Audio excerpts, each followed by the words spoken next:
E hoje é um dia muito especial aqui pra gente no Pele Digital, porque hoje a gente vai comemorar 3 anos de Pele Digital. Então é uma data importante. A gente começou lá atrás por conta da lockdown, pandemia, a gente precisava estudar, entender o que estava acontecendo. E em cima disso veio o Pele Digital. Quem é lá do início vai lembrar do Covid-19, né, 2024, em que a gente fez 24 lives diretas falando sobre doenças infecciosas, que era a pegada da época.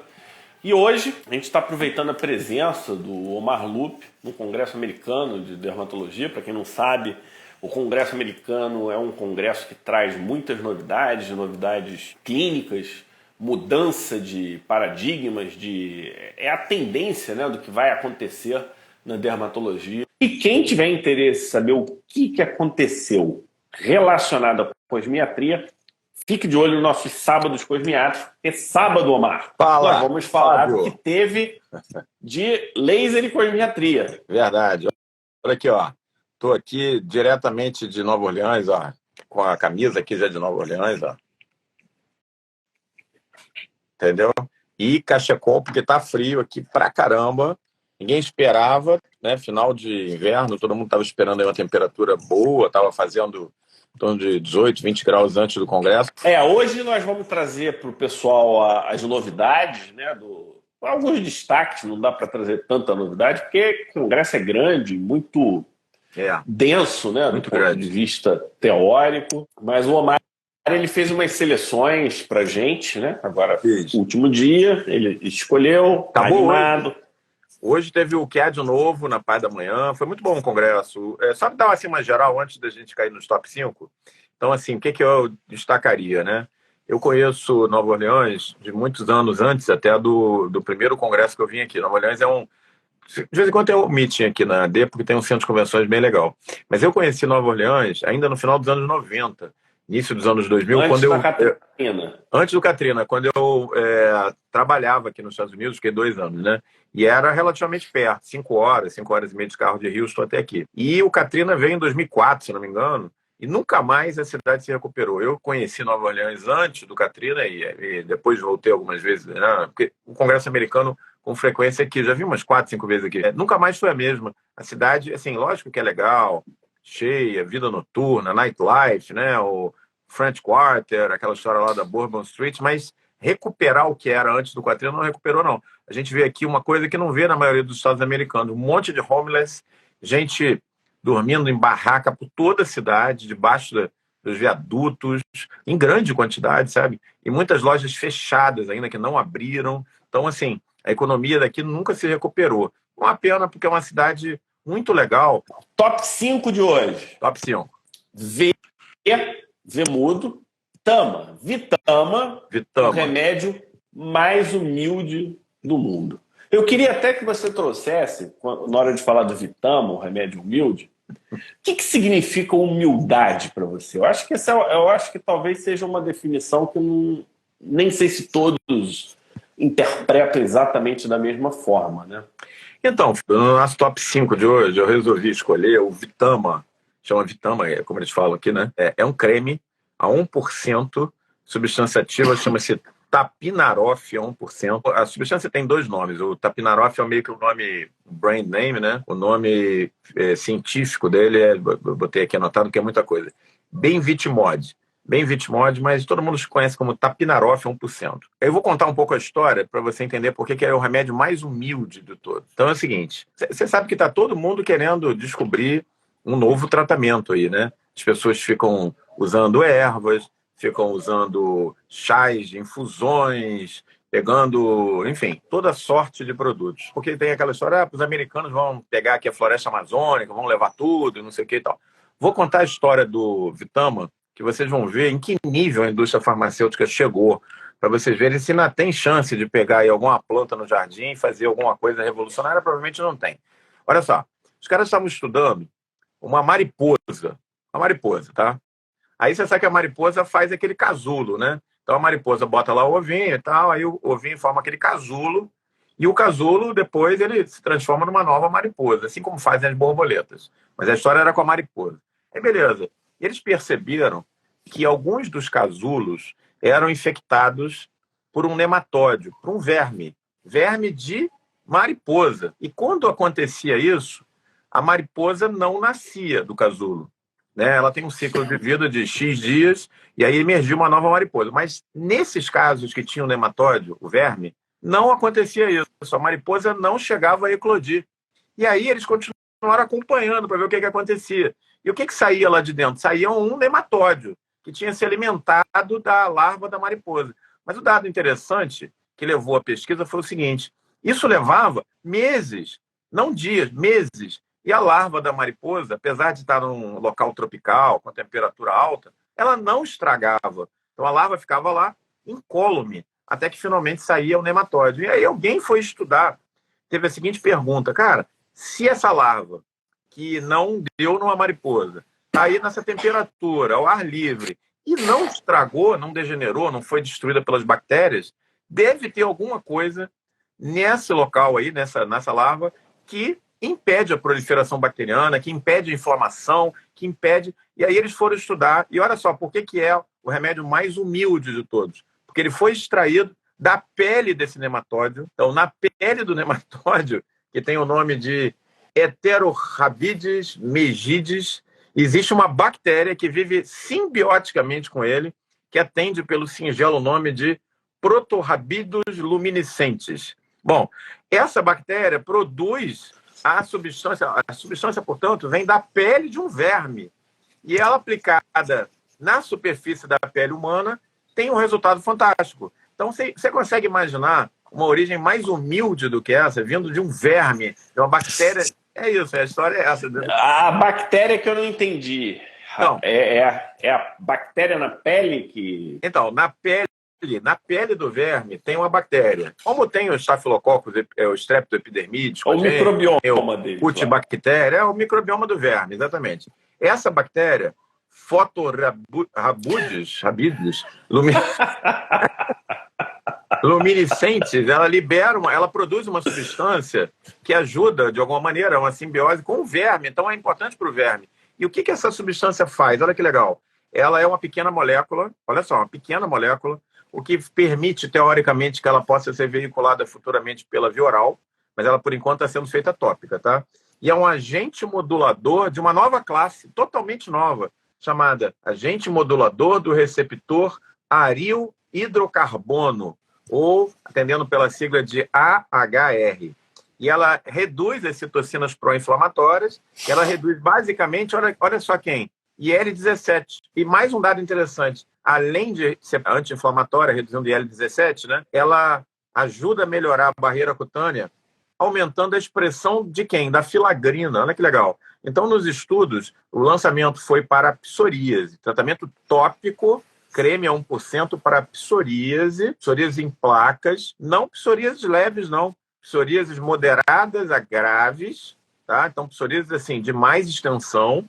Ela foi usada por 52 semanas, direto, por um ano, portanto, mostrando um ótimo resultado, mostrando pouquíssimos efeitos colaterais, e é tratamento tópico, para aquele paciente que prefere o tratamento tópico, um coadjuvante, talvez importante, ou que não possa usar uma medicação oral, sistêmica injetável. E tem trabalhos também do Vitamo com quem? Com dermatite atópica, por causa da questão, apesar que a dermatite atópica não tem ligação com IL-17, mas pela correção da barreira cutânea com a expressão da filagrina. Então, olha que bacana. O remédio de origem mais humilde que vocês possam imaginar foi lançado comercialmente aqui nos Estados Unidos. E essa aril, o receptor do aril hidrocarbono, ele tem relação com o psoríase versicolo e a inflamação causada por ele. Pode ser que a gente consiga ver tratamento em dermatite seborreica, a gente possa ver... Dermatite infectiva, talvez. Talvez a gente entenda aí como consiga expandir, né? Eu acho que pelo menos é onde você vê, né? Na psoríase versicolo você vê bastante essa questão do carboneto. Tá? A Sandra está perguntando como chama. Tapinarof. Vitama com V mudo, tá? VTAMA, Vitama. O nome da substância é o Topinarof 1% em creme. Ele foi aprovado para mais de 18 anos, pacientes então adultos, para psoríase moderada grave, em placas, tá? Não para apresentação para um Acho plantar. que podia fazer um post desse depois, Pode, né? Com a capinha e tal. Acho que pode. isso é um assunto interessante. Então, em resumo, o verme da mariposa na sua pele tem uma bactéria que produz uma substância que trata psoríase. Isso aí, Então, isso aí. a natureza trazendo as respostas para a gente, mais uma vez, Omar, graças a uma grande observação de um pesquisador, ou seja, O cara foi lembra aquela live atrás, que a né, gente Fábio? fez do O cara foi DNA lá? atrás. Quantas pessoas, olha só, tem aquela história que diz que a sorte só privilegia as mentes preparadas. Quantas pessoas devem ter passado por batido com esse dado que a larva da mariposa não eclodia, mas também não estragava, entendeu? Porque o que chamou a atenção do cara foi isso. Uma parte das larvas não eclodiam em mariposa, mas também não estragavam, ficavam lá, entendeu? Meio que mumificada. Quem faz isso é o Tapinaroff. Então, Qual é legal, o né? custo disso? Tem custo já? Eu estava vendo, ele sai nos Estados Unidos, sai parcialmente com valor reduzido, né? Do valor inicial. Eu acho que é um tratamento em torno de US$ 200 mês, tratamento tópico, entendeu? Se você colocar isso em comparação com inibidor de JAK, com imunobiológico, ele é grátis, né? Obviamente que a gente não vai comparar totalmente, mas assim, para alguns pacientes com psoríase em placa, pode ser uma ótima opção, né? Não, opções são sempre boas, né? Algumas vão Exatamente. ser A melhores, outras vão questão, ser a piores. questão que eu vejo, Fábio, é assim: a gente, infelizmente, a Anvisa, ela é um órgão muito legal, faz um trabalho bacana, mas ela tem uma tradição, infelizmente, de não valorizar patentes, principalmente em tratamento tópico, né? Então, por exemplo, a gente não teve a chegada do Solaraze no Brasil, porque eles queriam que tivesse o preço do Efurix. A gente não teve a chegada do Otezla até agora, que é o inibidor de PD4, de prostaglandina 4, para dermatite atópica, porque também eles querem que seja similar ao Tarfic, ao tacrolimo. Então, assim, realmente, se a Anvisa quiser ter essa abordagem em cima do Vitama, com V, né, Vemudo, não vai rolar, porque os caras não vão querer lançar por R$ 100 esse creme. É uma molécula nova, é uma classe nova. Então, assim, essa é uma coisa que a gente tem que ficar de olho. Conforme for, a classe médica brasileira deveria se expressar mais, porque a gente acaba ficando sem arsenal, né? Aqui fora tem tazaroteno tópico, aqui fora tem vários tipos de calcipotriol. A gente não tem. A gente tem um tipo de calcipotriol e acabou, e corticoide para tratar. Só para a gente finalizar esse top 5, eu incorporei a filosofia de uma doença sistêmica. Então, para mim, tópico não tem valor para controle, não como uma. Para valer, né? Eu sei que é um tema polêmico, acho que vale a pena, em algum momento, esse ano, a gente puxar alguma coisa de psoríase, de repente chamar colegas com opiniões diferentes, porque é da diversidade que a gente traz aí o eu acho que melhor caldo, né? Você já viu que feijoada? Por que feijoada é tão bom, né? Porque tem todo tipo orelha, de carne, né? tem vários tipos. Então a gente tem que unir todo mundo com respeito, constrói-se uma linha de raciocínio e cada um usa para os seus pacientes o que ele entende como melhor. Mas psoríase é uma doença sistêmica e disso ninguém tem dúvida, né? Assim como a gente tem visto que dermatite atópica, ou seja, são doenças sistêmicas. Não se falou de outra coisa aqui que não fosse questão de acometimento sistêmico da alopecia areata, tá? Isso poderia até ser um top nosso aqui, mas como não teve lançamentos importantes para a alopecia areata, eu preferi não. Eles estão meio que preparando o terreno, né? Mostrando aquela coisa que foi feita, mostrando que. Hoje eu recebi visita aqui da Pfizer já pois é. querendo. Então vai chegar, né? Vai chegar. Mas assim, como não teve um lançamento blockbuster de alopecia areata, eu achei melhor não colocar nos top 5 de hoje. Tá. No nosso top 4, eu não quero uma novidade simples, não. Eu quero alguma coisa que tenha, sei lá, 14 bilhões de usuários. No nosso top 4 de hoje, Encounter, Omar, já que você está nos Estados Unidos, 14 bilhões. Ou seja, a gente pega a população, multiplica por 2 praticamente e vai aumentar. A gente está falando de quê? Eu acho que essa quantidade é vacina, né? Então, foi muito legal aqui toda a questão envolvida na Covid-19, né? Está se comemorando, acho que você pode dizer isso, eu acho que esse é um assunto que mexe muito com a paixão das pessoas ainda. 14 bilhões de doses de vacinas contra a Covid aplicadas na população mundial, na humanidade. 14 bilhões, não milhões.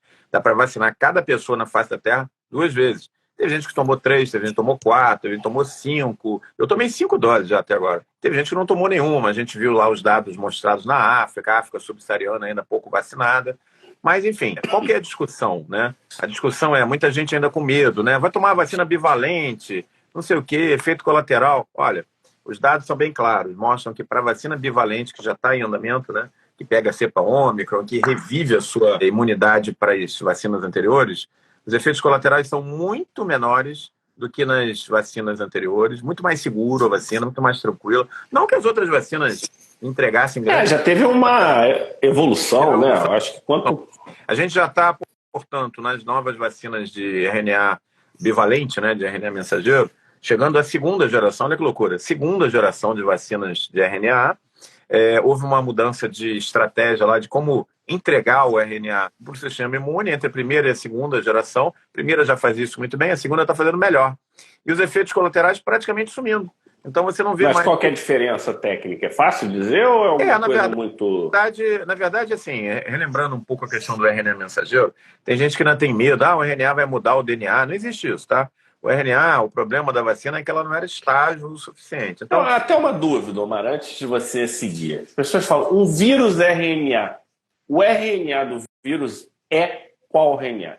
RNA humano. É equivalente ou é um RNA viral? Não. É viral. O RNA do vírus é double strand, é dupla hélice. O nosso não é. Então, eu acho que essa é a primeiro ponto, né? Exatamente. Quando a gente fala de RNA mensageiro, a gente está falando de um RNA a lá RNA humano, aquele que vai para a próxima etapa de codificar a proteína. Então, transcrição lá no ribossoma, exatamente. Então, na verdade, pessoal, vocês têm que encarar esse negócio da vacina da seguinte maneira. Você pode... Olha só, pensa num sistema operacional. Nossa célula funciona como se fosse o seu computador, tá? Tem um sistema operacional lá, que é o Windows, e você precisa imprimir um documento, né? Quantas coisas podem dar errado? Um monte de coisa. O teu sistema operacional pode falhar. Você esqueceu de fazer a assinatura do Office, de renovar. Pode faltar luz, pode dar um vírus, pode dar um problema no cabo.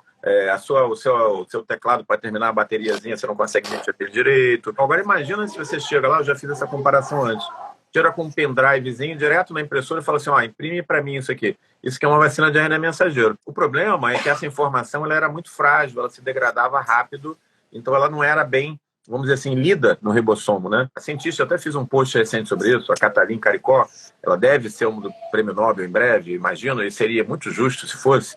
Ela desenvolveu uma forma de entregar assim, essa mensagem através de nanolipídios, assim, conseguindo colocar esse RNA protegidinho, uma camadazinha lipídica. Isso funcionou bem, mas essa camada que eles conseguiram criar, ela usava polietileno glicol. Isso gerou alguma reação local inflamatória. Por isso que dava muito aquele Covid Arm, aquele braço da Covid. E eles conseguiram já mudar essa formulação para uma formulação mais bio-friendly, mais bio-amiga, vamos dizer assim, né? Então, hoje, nas novas vacinas, a gente nem está vendo mais efeito colateral.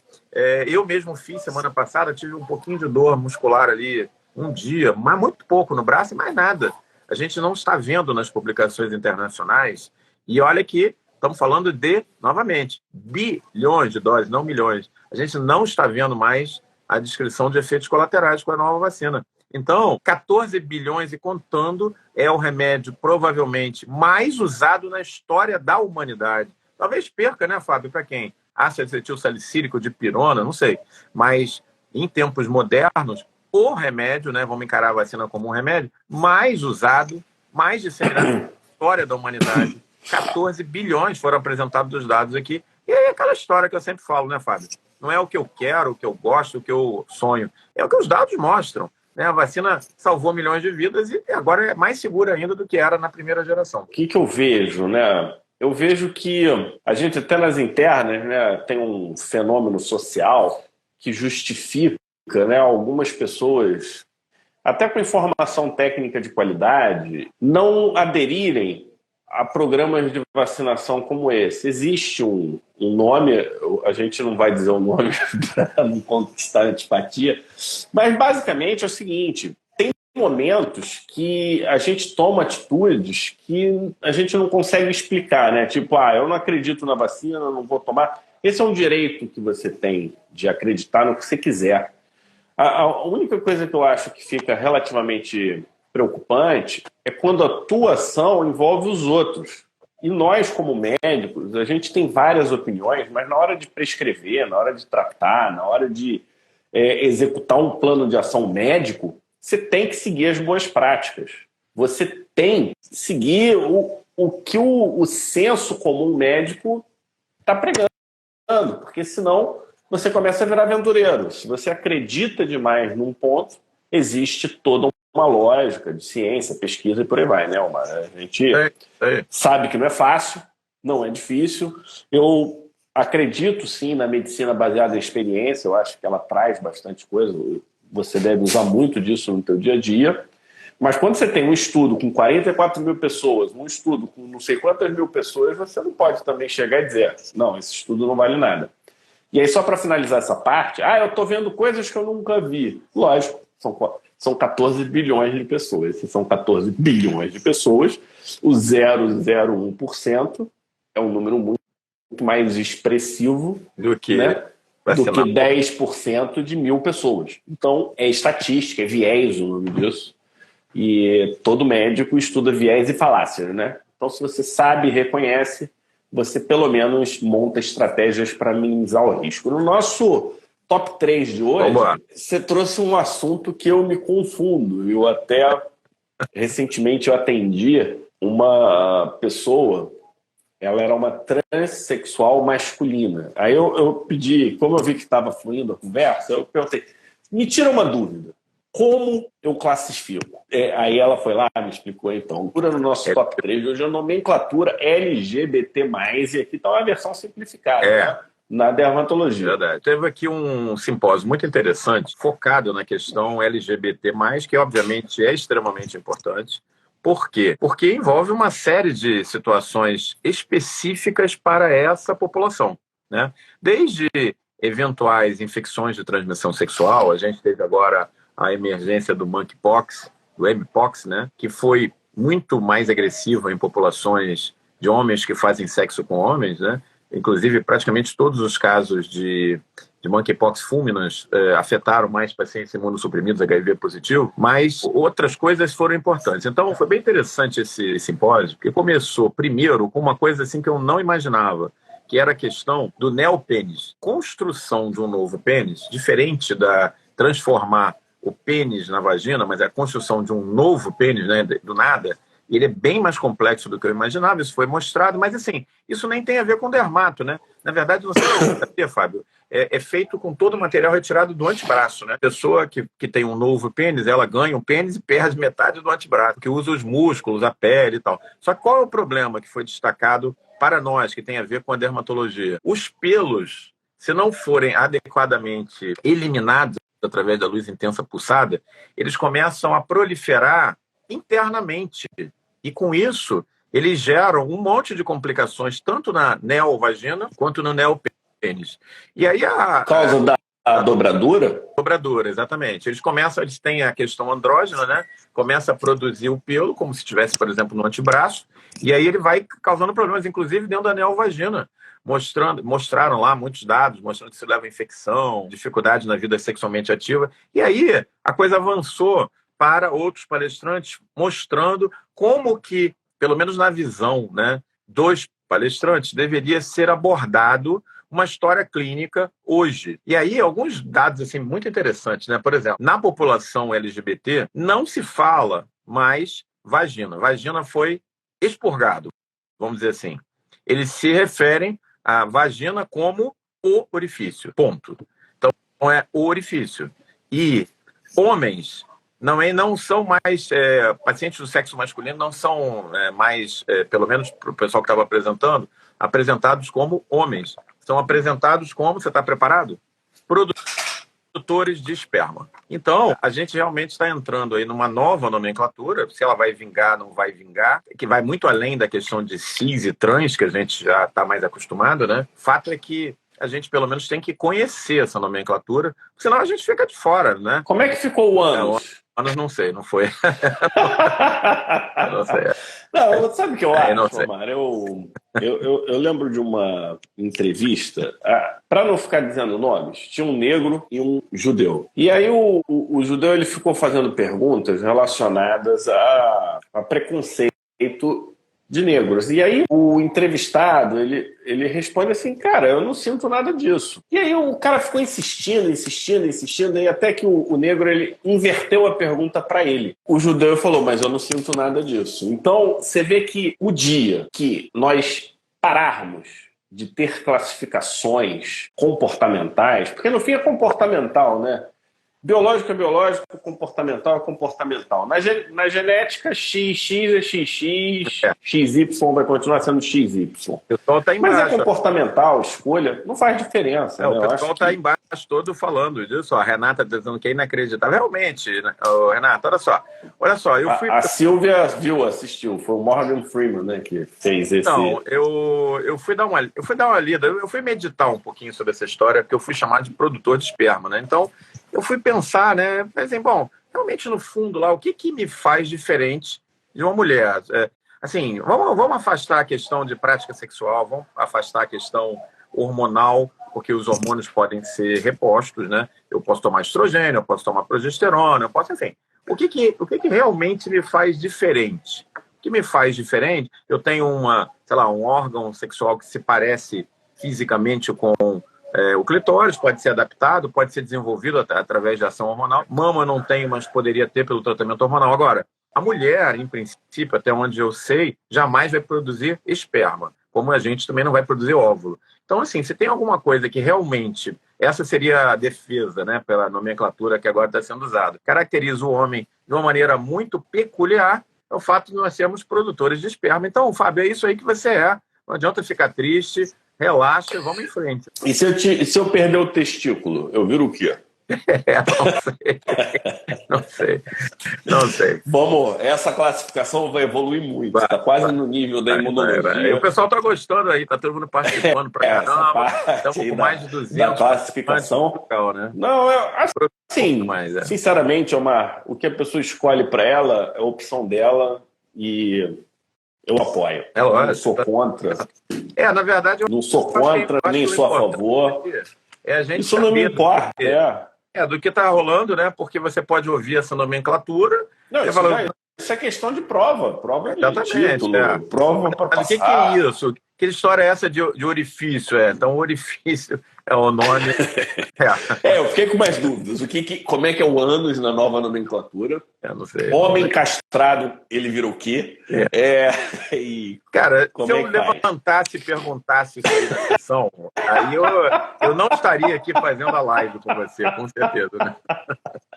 Omar, ele foi jogado no incêndio, né? Por conta de pergunta feita na hora errada. Nebraska já está amargurada. Eu já entendi que não consigo. Olha, Nebraska, realmente esse simpósio foi um negócio assim histórico, né? Sobre vários aspectos. Eu acho que em breve a gente deve começar a ter também nos congressos brasileiros essa discussão. Enfim, realmente talvez seja um exagero, mas assim, cada um na sua tribo, ok, vamos em frente, né? O Aprígio falou que eu vou virar um eunuco. o eunuco se mantém. No nosso top 2 de hoje, a gente não podia deixar de falar deles, né? A gente vai falar sobre os inibidores de JAK. A gente já disse, mas vale a pena repetir. Quem acha que inibidor de JAK é uma coisa só, que é só decorar nome de remédio e dose, vou te falar, não vai dar bom, vai dar ruim. E com toda a sinceridade isso, Omar, não é marketing, não é nada. É altamente complexo. É verdade. É complicado em vários níveis. Tem como simplificar. As pessoas ainda estão numa curva de aprendizado, mesmo quem já usa há algum tempo, está nessa curva, e eu acho que vale a pena a gente entrar junto do que está acontecendo, mesmo quem não tem a condição de prescrever, mas aos pouquinhos já estão entrando no SUS, aos pouquinhos você já vai ter nos PCDTs, e o convênio vai liberar. Vamos ver como é que vai ficar. Mas eu queria que você falasse do que teve de novo nos inibidores de JAK. Então a gente nem sabe o que é inibidor de JAK, mas eu já vou saber o que tem de novo do que eu não sei. Omar, me conta aí. Então, o inibidor de JAK é o que há, é a droga da década, tá? pensa assim, qual que é a droga da década? Dos anos 20, né? Quando lá na frente a gente for falar, a gente vai lembrar dos anos 40 foram os corticoides, anos 50 foi a sulfa, anos 60 foram os imunossupressores, e por aí vai, né? E nos anos 20 do nosso século? A década, ou talvez até mais do que uma década, dos inibidores de JAK. Por quê, pessoal? Porque é uma via metabólica nova, é uma via metabólica. Enquanto o tapinarof, nosso top 1 de hoje, one of a kind, um de um tipo, no caso dos inibidores de JAK, não, eles estão vindo aí, tem mais de 40 no forno, Fábio. Todo ano é o que está tendo. E está tendo, são pequenas moléculas, pessoal. Então pode ser oral e pode ser tópico. A gente tem bastante novidade. No Brasil já temos quatro aprovados e o quinto para sair agora nos próximos 2 meses. Basicamente, na área de dermato, eles estão hoje todos focados em cima de dermatite atópica, se bem que já tem usos aprovados no exterior para alopecia areata, e a gente está começando a ver agora a chegada de alguns deles para psoríase, né? Muita artrite psoriásica. Artrite também, psoriásica, né? A gente já tem os mais clássicos aí sendo usados para artrite psoriásica, o pessoal da Reumato já tem experiência, e aí começa aquela história de uso para tudo. Outro dia eu fiz uma postagem sobre o uso em granuloma anular, está saindo, líquen plano, e aqui a gente está com a chegada de um novo inibidor de JAK para JAK3 específico, o ritlecitinib. Ele está Esse é para fase areata, 3B, né? para areata e vitiligo, mostrando ótimo resultado, já está numa fase bem avançada, os dados são muito impressionantes, tá? Muito impressionantes. A gente não sabe o custo dele ainda, tá? Mas ele deve vir com muita força, focado em alopecia areata e vitiligo. E é isso aí que a gente vai estar trazendo para vocês, não só o ritlecitinib, mas toda essa gama do que tem, o que está para chegar, como é que eles agem, a diferença entre eles, o que é inibidor de JAK. Vou te falar, Mário, o biológico ele meio que veio aos poucos, né? Não é como eu estou vendo inibidores de JAK, sabe? Inibidores de JAK eu estou vendo com uma possível revolução na medicina. Eu entendo como uma medicação de curva de aprendizado e não uma medicação protocolar, como são os biológicos. Uma vez você entendendo como usa um biológico, você tem pouca margem de mudança. Você está falando de um remédio que se aplica... Os que aplicam mais rápido é de 15 em 15 dias, tem um tempo de ação, você não muda muito. O máximo que você faz de ser de 15 em 15 em 3 semanas. Você não fica mudando doses, é meio fechado. Inibidor de JAK, eu acho que a gente vai ter isso, dose de ataque, dose de manutenção, para a situação A faz de um jeito, mais ou menos como a gente faz com o corticoide. Exatamente. Isso é uma coisa que eu acredito. Eu não sei se você chegou a ver esse tipo de tendência entre os colegas que têm um pouquinho mais de experiência. A gente tem visto as publicações saindo, né? Por exemplo, dermatite atópica que falha com o DUP ou falha com o inibidor de JAK, você mudando a medicação e associando os dois. Olha que interessante. Associando em dermatite atópica o imunobiológico com o inibidor de JAK, porque como o imunobiológico não é um imunossupressor, você consegue, nesse caso de perfil TH2, associar os dois, entendeu? Não é como você pegar, por exemplo, um imunobiológico para psoríase fazer o imunobiológico e a ciclosporina também. É diferente a forma de pensar na dermatite atópica, né? Então dá para fazer os dois juntos. E eu já estou fazendo em alguns pacientes com bom resultado, entendeu? Pacientes que estavam tendo falha terapêutica com monoterapia. Então, assim, é um admirável mundo novo mesmo, já está certíssimo. Vai ter dose de ataque, vai ter dose de manutenção, vai ter aquele remédio que provavelmente você vai entrar para... Uso intermitente, né? E o outro para manter... talvez você use o inibidor, alguns inibidores de JAK claro, são fantásticos. Flare, né? Exatamente, para controlar aquele prurido inicial e depois você pode usar um imunobiológico para manter mais a longo prazo. Você vai jogar com essas medicações de acordo com o perfil de segurança delas, né? É a troca do inibidor, isso vai acontecer. Olha, eu estou usando esse, eu vou fazer esse temporariamente, vou dar um ajuste, depois volto para aqui. Pessoal, isso vai ser, como diz o Omar, admirável mundo novo. Vai ser. Nós vamos... E pele é muito dinâmico, né? Quem cuida pele, você está vendo em tempo real a resposta. É muito rápido, muito dinâmico. Tem uma nova droga que eu fiquei muito animado com o material que eu vi, chamada Etrasimod. Eu vou ver se eu faço alguma postagem sobre ela depois. Etrasimod, ela age inibindo uma via metabólica nova, chamada SIP, que eu não tive tempo de ver exatamente o que significa SIP. Mas olha só como é que ela age, que legal, Fábio. Ela inibe a migração... É esfingosina 1-fosfatase. Bom, aí, o que ela faz? Você deve mexer com queratinização. Ela inibe a migração do linfócito do linfonodo. Ou seja, ela, por exemplo, você tem uma apresentação de antígeno qualquer, o linfonodo migra para o linfócito migra para o linfonodo. Né? Lá, a gente já falou várias vezes sobre isso aí, é onde a célula apresentadora de antígeno faz a apresentação do antígeno, você tem expansão clonal e o linfócito volta para a pele. Ela bloqueia essa transição. Então, a migração linfocitária do linfonodo para a pele, ela é bloqueada. Com isso, você abre uma perspectiva gigante para dermatite de contato, para psoríase, para dermatite atópica, chama etrasimode. Um mecanismo completamente novo de ação. Eu vi o primeiro material aqui, fiquei bem animado com o que eu li, entendeu? Mas estamos chegando na nossa reta final. Top bombando, 222 participando, 23, muito legal isso, né? Vamos para o top 1, Fábio, aqui, ó, que eu achei assim, uma coisa muito legal. Você fez um post, eu imagino, fiz um post. Né? E isso, eu queria começar esse top 1, que é o poder da descamação. Esse é o top 1 de hoje. Porque quando a gente fala de descamação, Omar, a gente está falando do que tinha de metabolismo, restos de DNA, restos de informações. Então, tudo que passa pela pele termina descamando. Isso aí. Né? E no nosso top 1, a gente fala do DermTech. Sotaque do sul do Texas, para ficar legal para você. Esfolia que ele conta a verdade. É exatamente isso. Né? Esfolia que ele conta a verdade. Mas basicamente a ideia é a seguinte, pessoal. Você tem uma lesão suspeita, uma lesão névica, obviamente. Você não vai fazer isso para um melanoma daqueles que a dermatoscopia já te deixou claro, né? Mas você está em dúvida, um nervo displásico, um nervo composto, um nervo congênito, enfim, nervo azul, um nervo qualquer que tenha potencial de malignização. Como é que você normalmente faz? Você faz a biópsia, você excisa a lesão, ou se ela for maior, você biopsia, né? Deve biopsiar, o certo é excisar. Você vai ter que esperar 2 semanas, nos hospitais públicos até mais, vai ficar com a cicatriz. E os dados mostram, Fábio, que de cada 25 lesões excisadas com suspeita de melanoma, só uma confirma. Então, o que os caras tiveram a sacada de fazer?